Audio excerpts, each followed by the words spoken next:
The Irish government wants to throw money at us before the next election. My God, they are amazing. I forgive them. Is this a last-ditch effort to secure votes? I'll take the money, why wouldn't I? But will it buy my vote? Absolutely not. Arguably, this is the most incompetent government we've ever had the displeasure of living under. Undoubtedly in my lifetime anyways. They think a €200 electricity credit and a few welfare boosts are going to make us forget the mess they've made over the past few years. Let's talk about it. I'm looking forward to reminding everyone about these past few years. The moment you open Budget 2025 on citizensinformation.ie, you are met with a once-off payment.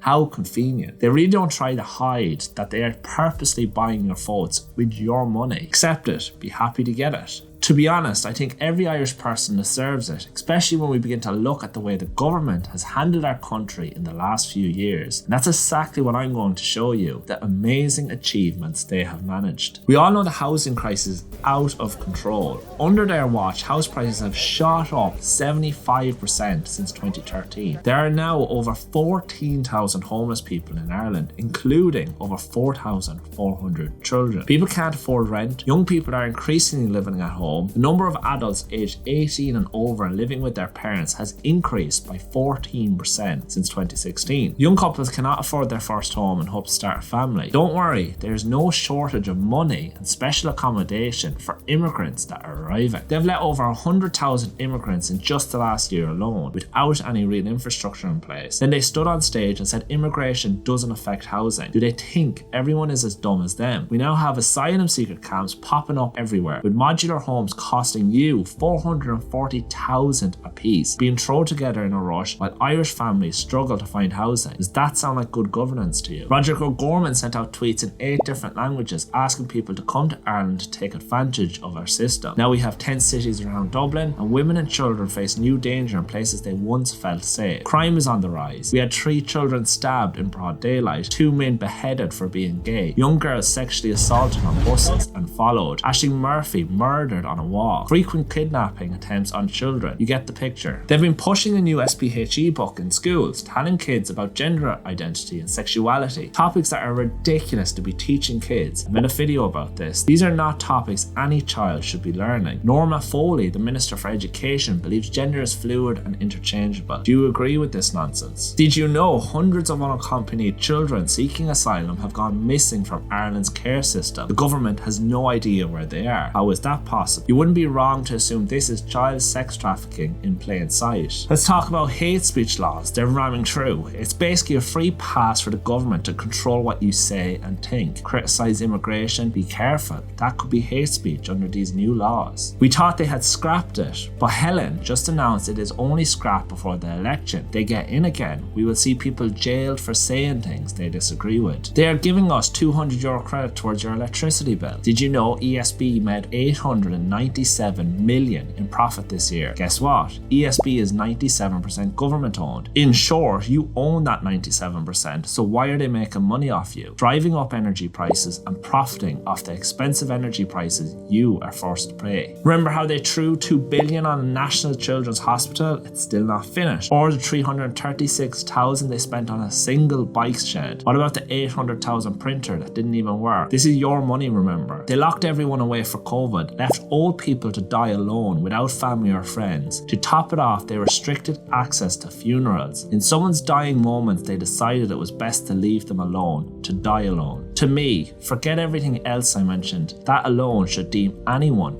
not fit for office. So yeah, I'll take the €200.